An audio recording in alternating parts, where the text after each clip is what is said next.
Bonjour à tous et à toutes et bienvenue sur le podcast de l'agence Toonet. Aujourd'hui, je vais vous poser une question simple, hein. Et si Google n'était plus le roi du web? Alors ça peut paraître fou, hein, on m'aurait posé cette question il y a 2 ans, j'aurais dit bah non, hein, mais pourtant, on va se rendre compte, hein, avec certains chiffres qu'on va analyser ensemble, hein, montrer une tendance claire, même si elle est faible, on se rend compte que ça va être une tendance qui risque peut-être de s'accélérer avec le temps, mais tout au moins, voilà, on va analyser cela ensemble et on va se rendre compte qu'effectivement, la domination de Google est sérieusement remise en question.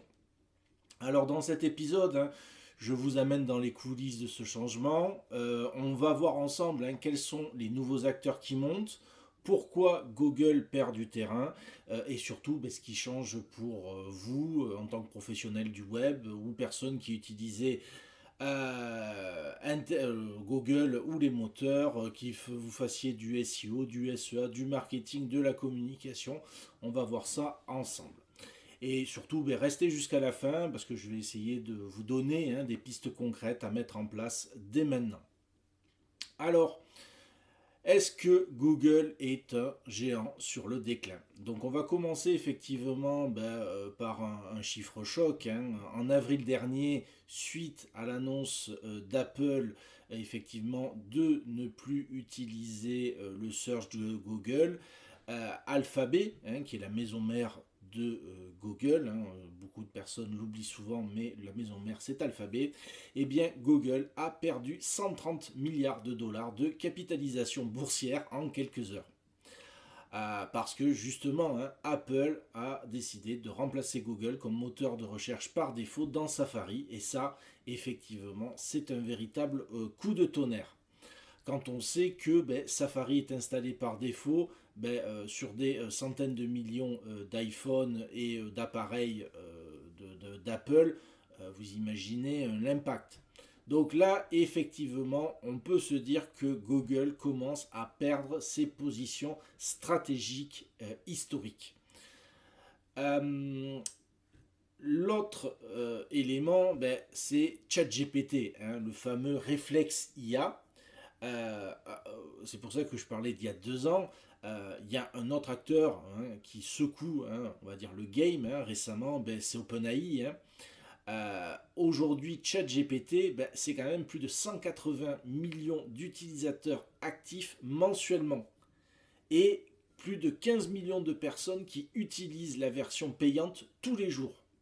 Alors ce sont des petits nombres, hein, vous allez me dire, mais ça commence un peu à empiéter effectivement Google. Moi je le vois par exemple sur mes outils de suivi et de monitoring, eh bien c'est vrai que je vois apparaître OpenAI, je vois apparaître d'autres IA en tant que moteur de recherche ou outils, et effectivement ça, ces gens-là ne passent plus donc par Google et passent par ces outils-là.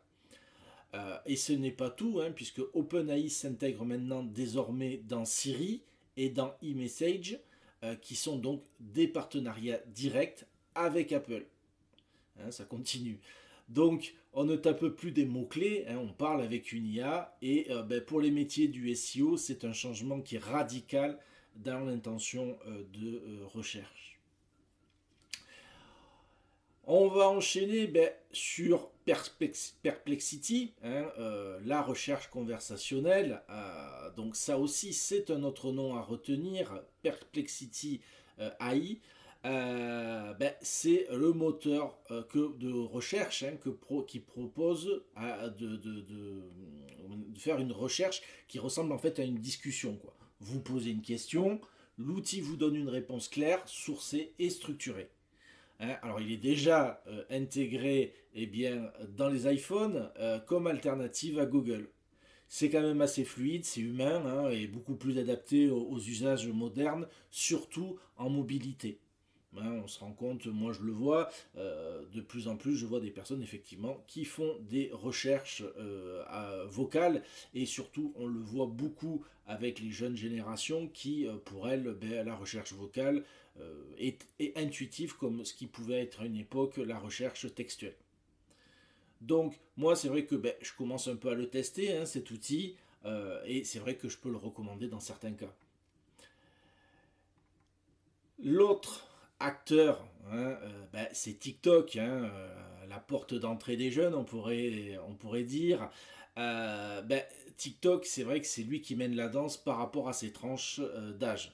D'après une étude d'Adobe, il y a environ 40% hein, des jeunes qui utilisent TikTok comme moteur de recherche.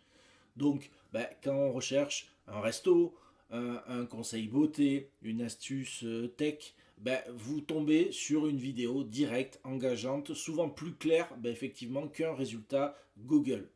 Pour rappel, hein, bon, je le répète assez souvent, YouTube, qui appartient à Google, est quand même le deuxième moteur de recherche au monde, hein, parce que effectivement, une image vaut 1000 mots. Alors bon, qu'est-ce que vaut une vidéo, hein, mais c'est vrai qu'effectivement, par rapport à TikTok, on voit ce développement. Alors par rapport aux jeunes, il y a d'autres études qui montrent qu'aujourd'hui, il y a d'autres catégories hein, qui utilisent aussi TikTok. Il n'est pas non plus que limité aux jeunes. Hein. Souvent, je vois, on me ressort, oui, les jeunes TikTok. Non, il n'y a pas que des jeunes sur TikTok, mais effectivement, on voit de plus en plus le développement et l'emprise de TikTok au niveau des moteurs de recherche. Donc c'est sûr que en tant que marque, hein, il faut repenser sa stratégie, être visible. C'est aussi produire du contenu natif sur ces plateformes. C'est pas juste de l'alternatif. Un autre acteur hein, qui montre cette tendance, hein, je vous le dis, cette tendance lente mais qui s'amorce, c'est Amazon, le moteur du e-commerce.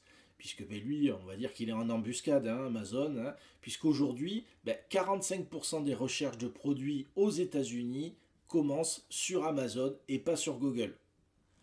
En plus, il va y avoir l'arrivée de Rufus, hein, qui est l'IA conversationnelle d'Amazon. Voilà, Amazon devient un moteur de réponse à part entière, hein, avec recommandations, comparatifs, contenu guidé. Voilà, pour n'importe quel e-commerçant, c'est vraiment un virage stratégique majeur. Moi, il y a certains clients, je leur dis, hein, oui, mon moteur, mon magasin ne fonctionne pas ou autre, etc. Ben ouais, mais peut-être il faudrait aller directement là où il y a vos concurrents ou autre, etc. sur Amazon et les concurrencer sur Amazon. Et effectivement, avec l'arrivée de Rufus, c'est pareil, ça apporte des briques additionnelles qui vont permettre aux gens de se dire, tiens, je recherche quelque chose, hop, directement, je vais sur Amazon et je ne vais plus sur Google. Dernier élément, c'est Mistral AI hein, et la vague européenne. On va quand même être un peu chauvin quand même. Hein, un mot sur la scène française avec Mistral AI hein, qui s'impose aussi hein, quand même hein, comme une alternative européenne crédible hein, aux côtés ou en face, hein, ça dépend comment vous, vous le voyez, d'OpenAI et d'Anthropic ou de Claude. Hein. Voilà, ça montre que l'IA n'est plus réservée non plus à la Silicon Valley, qu'il y a un écosystème qui se diversifie hein, et que les outils que vous utiliserez demain seront peut-être aussi européens, donc plus non plus utiliser Google.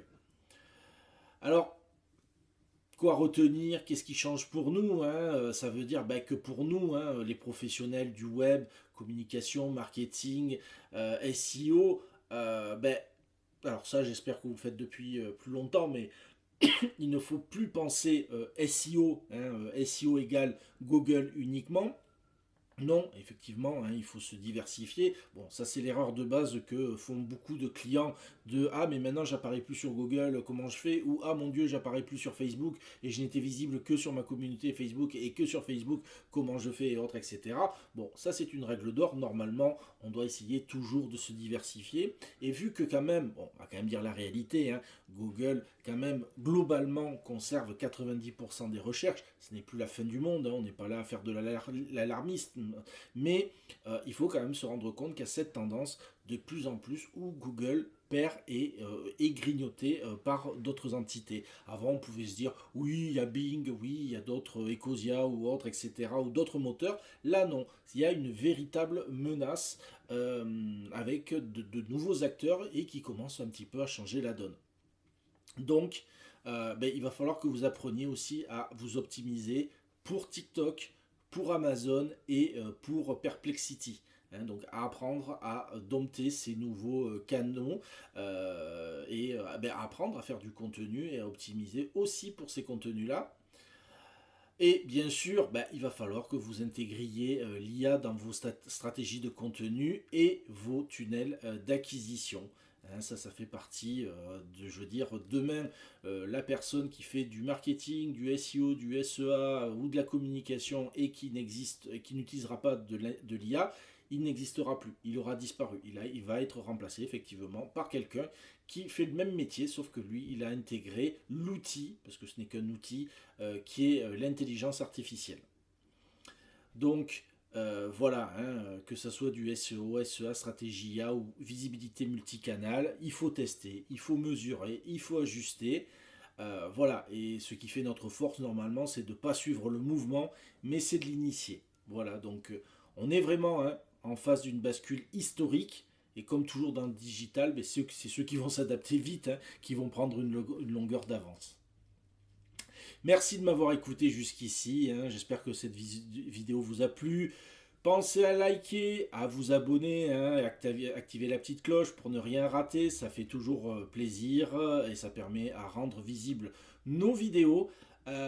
Et bien surtout, dites-moi en commentaire, utilisez-vous déjà un moteur alternatif à Google, Perplexity, TikTok, Amazon? Je lirai tous vos retours et je vous dis voilà, à bientôt pour un nouvel épisode.